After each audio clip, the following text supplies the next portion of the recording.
When most people think of the Crusades, they picture armored knights on horseback, epic sieges in the desert, and a clash of civilizations between Christianity and Islam over the fate of Jerusalem. It is one of the most dramatized chapters in Western history. Movies have been made about it. Books fill entire library shelves. School curricula teach it as a defining conflict of the medieval world. But there is a part of this story that almost nobody tells. Long before the Crusaders ever reached the walls of Jerusalem, long before they fought a single battle against Muslim armies in the Holy Land, they turned their weapons on a different target: Jewish communities in the heart of Europe. In the spring of 1096, in the very first months of the First Crusade, entire Jewish communities along the Rhine River were attacked, plundered, and destroyed.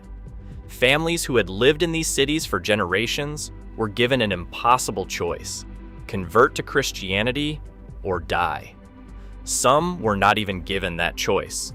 The Crusades are remembered as a war for Jerusalem, but for Jews, they began as a war against them, and the scars of that violence shaped Ashkenazi Jewish identity, theology, and memory for 1,000 years.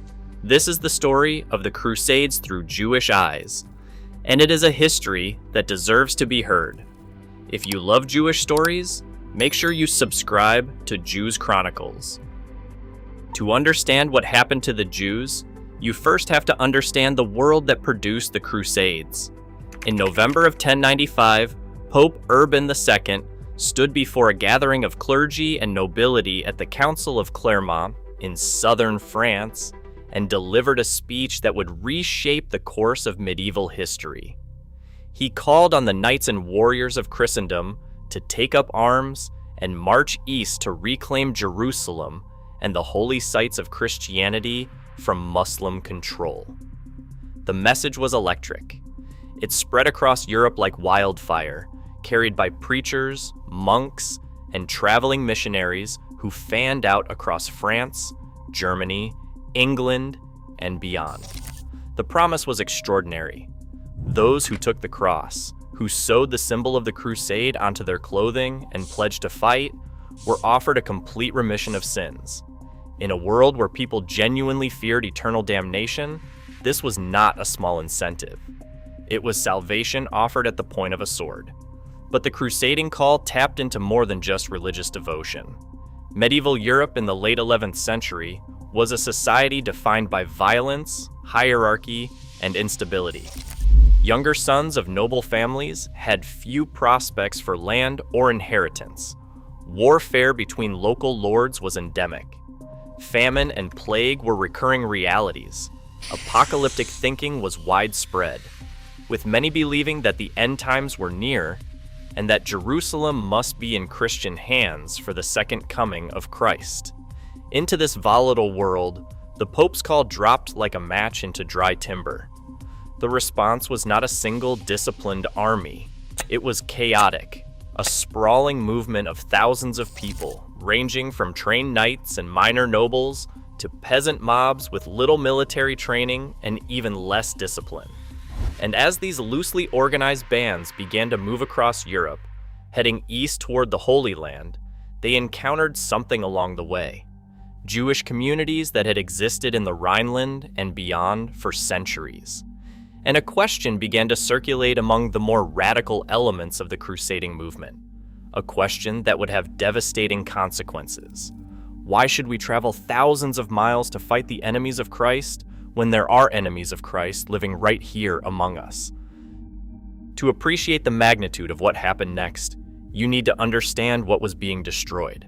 The Jewish communities of the Rhineland, centered in cities like Speyer, Worms, Mainz, and Cologne, were among the oldest and most distinguished in all of Ashkenazi Jewry. These were not marginal settlements clinging to the edges of society. They were thriving, intellectually vibrant communities that had been established with the active encouragement of local bishops and rulers who valued their economic contributions and expertise. The Jews of Mainz, in particular, were renowned throughout the Jewish world for their scholarship. Their rabbis were among the most respected legal authorities in European Judaism, Their synagogues were centers of learning, prayer, and communal life. They had built something remarkable over generations, a flourishing Jewish civilization in the heart of Christian Europe, living under charters of protection granted by local rulers, paying taxes, engaging in trade and money lending, and maintaining a rich religious and cultural life. They were also, of course, a religious minority in an overwhelmingly Christian society. Medieval Christian theology had a complicated relationship with Jews. On one hand, Jews were seen as witnesses to the truth of Christianity, a people whose ancient scriptures foretold the coming of Christ, and whose continued existence in a diminished state supposedly proved the triumph of the new covenant over the old. On the other hand, Jews were blamed for the crucifixion of Jesus, a charge that had fueled hostility for centuries. They occupied a precarious position, legally tolerated, theologically subordinate, and socially vulnerable whenever the broader culture turned hostile. When the crusading fervor swept through the Rhineland in the spring of 1096, that vulnerability became a death sentence. The violence began in Speyer in May of 1096. A mob attacked the Jewish community, though the local bishop, John of Speyer, intervened and managed to protect most of the population. He sheltered Jews in his own fortified compound and punished some of the attackers. It was a rare act of decency, and it saved lives. But it was also the exception, not the rule. In Worms, the situation was far worse. When armed bands arrived, some Jews took refuge in the bishop's palace, hoping for protection. Others remained in their homes. Those who stayed were killed. Those who fled to the bishop were eventually overwhelmed when the attackers broke through. The Jewish community of Worms was devastated, with hundreds murdered. And then came Mainz. The destruction of the Jewish community of Mainz was the most catastrophic event of the Rhineland massacres, and one of the most traumatic moments in all of medieval Jewish history. The attackers were led by a minor noble named Count Emico of Flaunheim, who had gathered a large following of crusading zealots. When they arrived at Mainz, the local archbishop attempted to shelter the Jewish community in his palace.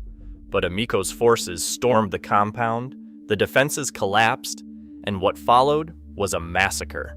We know what happened in extraordinary detail because Jewish chroniclers recorded these events with painful precision. 3 major Hebrew chronicles survive from this period: the Mainz Anonymous, the Chronicle of Solomon bar Simpson, and the Chronicle of Eleazar bar Nathan. These texts are among the most remarkable documents in medieval Jewish literature, and reading them is a harrowing experience. They describe families facing the impossible choice between forced conversion and death. They describe parents making decisions that no human being should ever have to make. They describe acts of what the Jewish tradition calls Kiddush Hashem, the sanctification of God's name, in which individuals chose death rather than abandon their faith. These were not distant abstractions. These were real people in real communities, making real choices in moments of absolute terror. The chronicles record names. They record prayers. They record last words. The Jewish community of Mainz, one of the greatest centers of Jewish learning in Europe, was nearly annihilated in a single assault. Estimates of the total Jewish death toll across the Rhineland massacres of 1096 vary, but scholars generally place the number in the thousands. In a world where Jewish communities in these cities numbered in the hundreds or low thousands, this represented the destruction of entire worlds. If you love Jewish stories, make sure you subscribe to Jews Chronicles.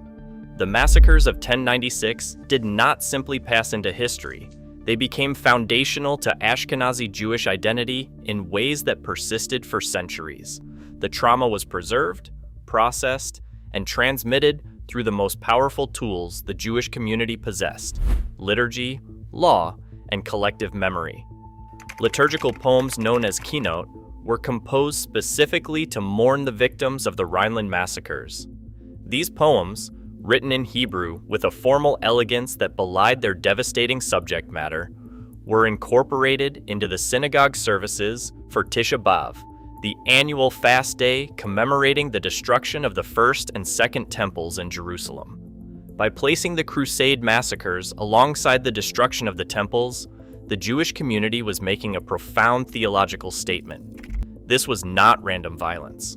It was part of a pattern that stretched back to the very beginning of Jewish history, a pattern of destruction, exile, mourning, and survival.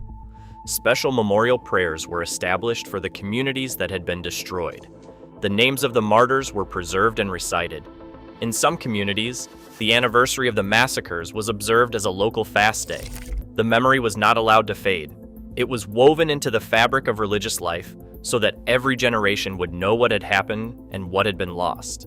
Perhaps most significantly, the Crusade massacres cemented the concept of martyrdom at the center of Ashkenazi Jewish consciousness.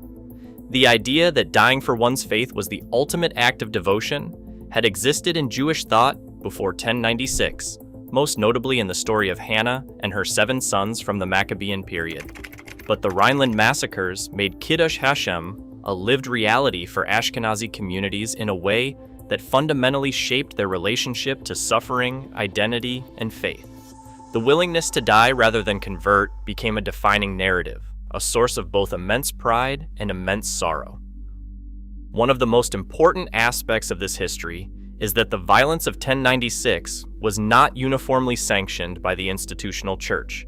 This matters because understanding the complexity prevents us from collapsing a nuanced history into a simplistic narrative of pure religious hatred. Pope Urban II's call to crusade was directed at Muslim control of the Holy Land, not at Jewish communities in Europe. Several bishops along the Rhine actively tried to protect their local Jewish populations, sometimes at personal risk. The Bishop of Speyer succeeded in saving most of his city's Jews. The Archbishop of Mainz attempted, though ultimately failed, to shelter the community. These were genuine efforts at protection, and they should be acknowledged. At the same time, the broader structure of medieval Christian society created the conditions in which such violence was possible. Church theology classified Jews as a tolerated but subordinate minority. Crusading rhetoric about fighting enemies of Christ could easily be redirected from Muslims to Jews by anyone willing to make the argument. And once mobs were armed, motivated by religious fervor, and moving through the countryside, the distinction between official church doctrine and popular violence became dangerously thin. Later popes issued formal declarations, most notably the papal bull Sicut Judaeus, which affirmed that Jews should not be forcibly baptized, that their property and synagogues should not be seized, and that they should be allowed to live in peace. These protections were real, but they were also frequently ignored, unevenly enforced, and ultimately insufficient to prevent recurring cycles of violence. The church simultaneously protected and endangered Jewish communities, and the tension between these two realities defined Jewish life in medieval Christendom. The First Crusade was devastating, but it was only the beginning. Over the next 2 centuries, subsequent crusades brought renewed waves of anti-Jewish violence across Europe. The Second Crusade, in 1147, saw attacks on Jewish communities in France and Germany, though this time, rabbinical leaders like Bernard of Clairvaux spoke out against the violence and managed to limit the damage somewhat. The Third Crusade in 1189 coincided with horrific massacres of Jews in England, most infamously at York in 1190, where the Jewish community took refuge in the royal castle and, facing a howling mob outside, chose mass suicide rather than surrender. But the damage extended far beyond the immediate violence. The crusading era accelerated a broader deterioration of Jewish status in medieval Europe. Blood libel accusations, the grotesque and entirely fabricated claim that Jews murdered Christian children for ritual purposes, first appeared in England in 1144 and spread rapidly across the continent. Host desecration charges, accusations of well poisoning during the Black Death, forced disputations designed to humiliate Jewish scholars, requirements to wear identifying badges or clothing, restrictions on professions and residence, all of these escalated during and after the crusading period. The trajectory from the crusading era to the great expulsions of medieval Europe is not a straight line, but the connection is unmistakable. England expelled its entire Jewish population in 1290. France carried out multiple expulsions between the 13th and 14th centuries. The culmination came in 1492, when Spain expelled its Jewish community in one of the most consequential acts of ethnic cleansing in European history. While the Crusades did not directly cause each of these events, they normalized a pattern of religious hostility toward Jews that made each subsequent act of persecution easier to justify and harder to resist. And yet, this is the part of the story that matters most, and it is the part that is most often overlooked. Despite everything, despite 1096, 1190, 1290, and 1492, Jewish communities did not disappear. They rebuilt, they moved, they adapted, they survived. After the Rhineland massacres, Jewish communities in the affected cities reconstituted themselves within a generation. Synagogues were rebuilt, academies of learning reopened, new scholars emerged to carry on the traditions of those who had been killed. The very chronicles that recorded the devastation were themselves acts of resilience, a community insisting that its suffering would not be forgotten and that its story would continue. Ashkenazi communities developed tighter communal bonds in the aftermath of the Crusades. Rabbinic authority was strengthened. Legal and ethical frameworks for communal life became more sophisticated. The emphasis on education, already central to Jewish life, intensified further.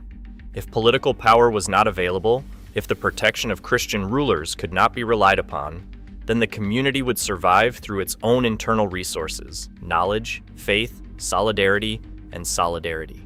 This is not a story about victimhood. It is a story about a people who, when confronted with existential threats again and again across the centuries, found ways to preserve their identity, their learning, and their way of life.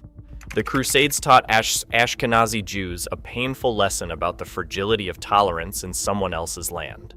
But they also revealed something profound about the durability of a community that carries its civilization not in territory or armies, but in texts, traditions, and an unbreakable commitment to continuity. If you love Jewish stories, make sure you subscribe to Jews Chronicles. The Crusades occupied different places in different civilizations' memories. For Christian Europe, they were holy campaigns to reclaim sacred ground. For the Muslim world, they were foreign invasions that eventually failed. For Jewish communities, they were something else entirely. They were the moment when the fragile peace of medieval coexistence shattered, when the rhetoric of holy war turned inward before it ever turned outward, and when entire worlds of Jewish life were destroyed in a matter of weeks. Understanding the Crusades through Jewish eyes does not diminish the other narratives. It completes them. You cannot fully understand the Crusading era, or medieval Europe, or the long history of Jewish life in the West, without reckoning with what happened in the Rhineland in the spring of 1096. Those communities are gone now.